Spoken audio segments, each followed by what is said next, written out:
नमस्कार दोस्तों, आप सुन रहे हैं पॉकेट हॉरर स्टोरी, जहां हर रात एक नई डरावनी दास्तान आपके दिल की धड़कनें तेज कर देती है। आज मैं लेकर आया हूं एक ऐसी कहानी जो वासना, जादू और मौत के खौफनाक मेल से बनी है। एक औरत जो खूबसूरत तो है, मगर उसकी नजरों में सिर्फ एक प्यास है खून की। उसका नाम है कामिनी। तो चलिए, बत्तियां बंद कर दीजिए, हाथों में कॉफी नहीं, हिम्मत रखिए और डूब जाइए कामिनी की वासना भूख की इस भयावह रात में। रात के घने अंधेरे में आसमान पर घने बादल छाए थे, हल्की हल्की बूंदाबांदी हो रही थी और स्याह बादलों के बीच बिजली चमक रही थी। वो पुराना जंगल गांव से सटा हुआ हर चमक के साथ और भी रहस्यमय लग रहा था।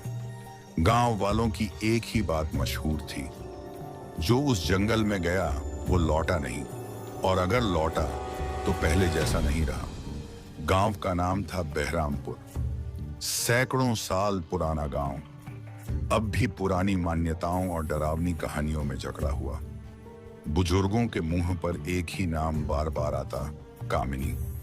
कहते हैं वो एक डायन है, मगर देखने में अप्सरा जैसी।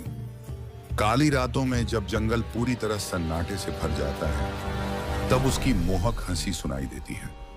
और फिर कोई युवक, जैसे किसी अदृश्य डोर से बंधा हुआ, उस जंगल की ओर खींचता चला जाता है। आज रात भी वो कुछ ऐसा ही हुआ। अर्जुन, 20-22 साल का एक युवक, शहर जाने का सपना देखा करता था।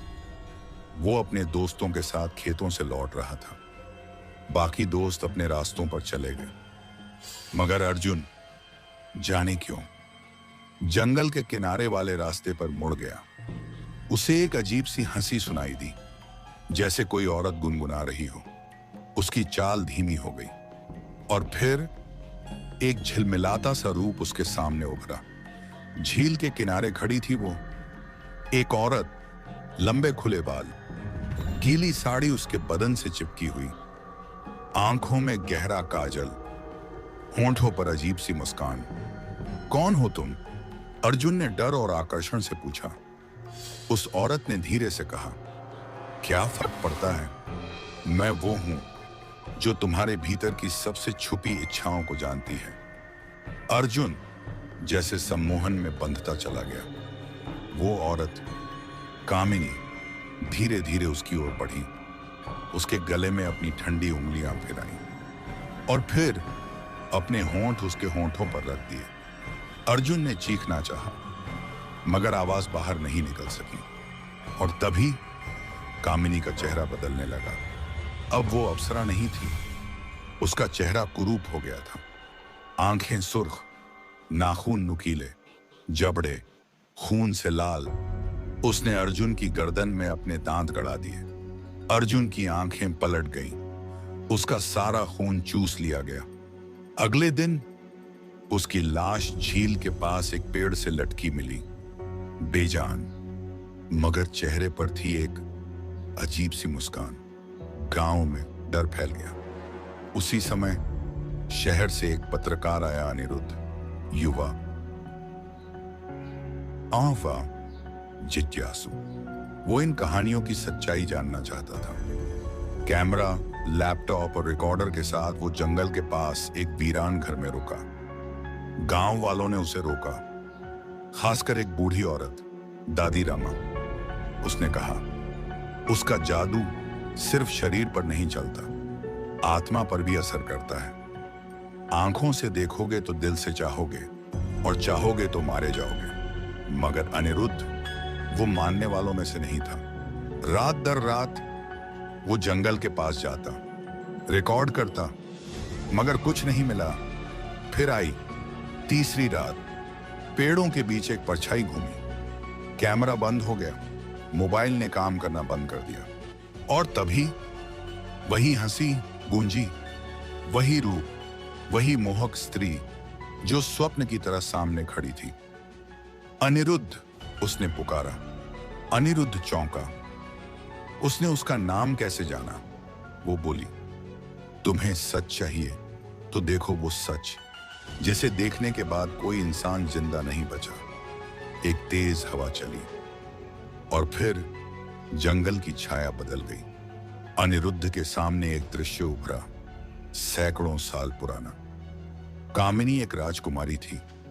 एक तांत्रिक ने उसे छल से बलि चढ़ा दिया, मगर मरते समय उसने प्रतिज्ञा ली, अब मेरी आत्मा कभी शांति नहीं पाएगी जब तक हर पुरुष से उसका लहू नहीं लूंगी। अब वो आत्मा जंगल में भटकती थी, हर पुरुष को फंसाती और उसका खून चूस जाती। अनिरुद्ध डर से कांप उठा। वो पीछे भागा, मगर जंगल अब वैसा नहीं था। रास्ते बदल चुके थे, पेड़ हिल रहे थे, पत्तों से आवाजें आ रही थी। रुको, तुम्हें भी वही चाहिए ना जो औरों को चाहिए था। और सामने कामिनी अब अपने असली रूप में, डायन जैसी, नुकीले दांत, आंखों से खून टपकता हुआ, रीढ़ मुड़ी हुई। अनिरुद्ध ने अपनी आंखें बंद कर ली। उसने भीतर की हर वासना को नकार दिया और तब सन्नाटा छा गया। कामिनी चीखी, तुझ पर मेरा जादू क्यों नहीं चला? क्यों तूने चाहा नहीं मुझे? अनिरुद्ध ने आंखें खोली, धीरे से कहा, क्योंकि मैं तुझे एक प्रलोभन नहीं, एक सच समझता हूँ। प्यार करने लायक नहीं, रिपोर्ट करने लायक। कामिनी पीछे हट गई। उसकी ताकत कमजोर हो रही थी, मगर उसकी आंखों में अब भी एक चेतावनी थी। ये अंत नहीं है, शुरुआत है। और फिर जंगल का सन्नाटा लौट आया। अनिरुद्ध बेहोश हो गया। सुबह वो मंदिर के पास मिला, जिंदा मगर बदहवास। तो दोस्तों, ये थी कहानी कामिनी की वासना भूख भाग एक। क्या आपने भी उस हंसी को सुना? क्या आप भी जंगल की परछाइयों में किसी की आंखें महसूस कर रहे हैं? लेकिन यह तो सिर्फ शुरुआत थी, क्योंकि कहानी अभी बाकी है। दूसरे भाग में अनिरुद्ध फिर से लौटेगा उस जंगल में।